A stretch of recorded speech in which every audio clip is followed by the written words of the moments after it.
Doctor അങ്കിളെ, എന്താ മോളെ? എനിക്ക് എപ്പോ വീട്ടിൽ പോകാൻ പറ്റും? മോൾക്ക് പെട്ടെന്ന് വീട്ടിൽ പോണോ? ഇവിടെ കിടന്ന് ബോറടിക്കുക. ശരി, എന്നാ പിന്നെ നാളെ തന്നെ പൊയ്ക്കോ. സത്യം? സത്യം.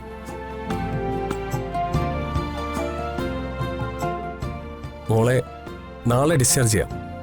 എന്താ ഇപ്പൊ ഹാപ്പിയായോ? നല്ല ഹാപ്പിയായി. Thank you doctor uncle. പക്ഷെ വീട്ടിൽ പോയാലും ഡോക്ടർ അങ്കിൾ തന്നുവിടുന്ന മരുന്നെല്ലാം കഴിക്കണം. പറയുന്നത് പോലെ കേൾക്കണം. ഓക്കെ ആണോ? ഞാൻ ഓക്കെയാ. മിടുക്കി. എന്നിട്ട് 10 ദിവസം കഴിയുമ്പോ ചെക്കപ്പിന് വരണം. അപ്പൊ ശരി, നാളെ പോകാൻ റെഡി ആയിക്കോ.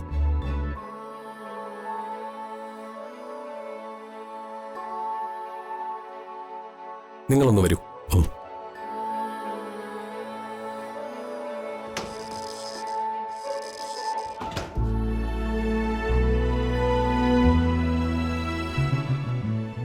ഇപ്പൊ വരാട്ടോ.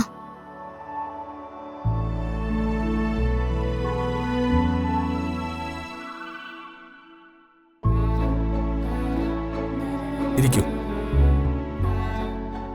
ഗൗരിമോളുടെ സന്തോഷം കണ്ടില്ലേ? ആ സന്തോഷം അവളുടെ മുഖത്ത് എപ്പോഴും ഉണ്ടാവണം. ഡോക്ടർ പറയുന്നതൊക്കെ ഞങ്ങൾ ചെയ്യാം. എന്റെ മോളെ വിഷമിപ്പിക്കുന്ന ഒരു കാര്യവും ഞങ്ങൾ പറയുകയോ ചെയ്യോ ഇല്ല.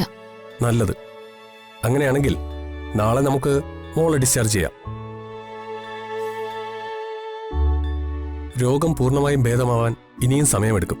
അതുവരെ രണ്ടുപേരും മോളുടെ കൂടെ തന്നെ ഉണ്ടാവണം. ഉണ്ടാവും ഡോക്ടർ.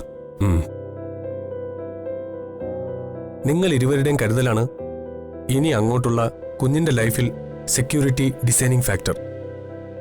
അവൾക്ക് വേണ്ടി എന്നെ കൊണ്ട് ചെയ്യാൻ പറ്റുന്നതൊക്കെ ഞാൻ ചെയ്യും. ഒരു വിഷമവും എന്റെ മോളെ ഞാൻ അറിയിക്കില്ല. ഗുഡ്. പെൺകുട്ടികളുടെ കാര്യത്തിൽ അച്ഛനേക്കാൾ കൂടുതൽ അമ്മമാർക്കാണ് കാര്യങ്ങൾ പൂർണ്ണമായും മനസ്സിലാക്കാൻ സാധിക്കുന്നത്. അടുത്ത 6 മാസം ഒരു നിമിഷം പോലും സമൃദ്ധയുടെ ശ്രദ്ധ കുറയാൻ പാടില്ല. മോളുടെ ഭക്ഷണം, ഉറക്കം, സമയത്തിന് മരുന്ന് കൊടുക്കുക. ഒരു ചെറിയ ക്ഷീണം പോലും മോൾക്കുണ്ടായാൽ അതുപോലും ശ്രദ്ധിക്കണം. അമ്മയ്ക്ക് മാത്രമേ അതിന് കഴിയൂ. ഞാൻ നേരത്തെ പറഞ്ഞില്ലേ, ഒന്ന് ഉറക്ക തുമ്മിയാൽ പോലും അതീവ ജാഗ്രത വേണം. ഞാൻ ശ്രദ്ധിച്ചോളാം ഡോക്ടർ.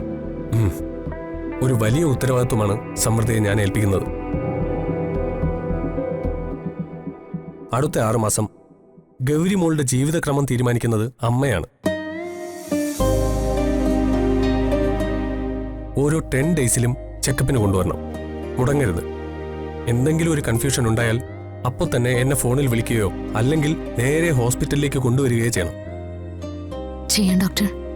ഡോക്ടർ പറഞ്ഞ എല്ലാ നിർദ്ദേശങ്ങളും ഞങ്ങൾ അതുപോലെ തന്നെ അനുസരിക്കും. അത് മതി.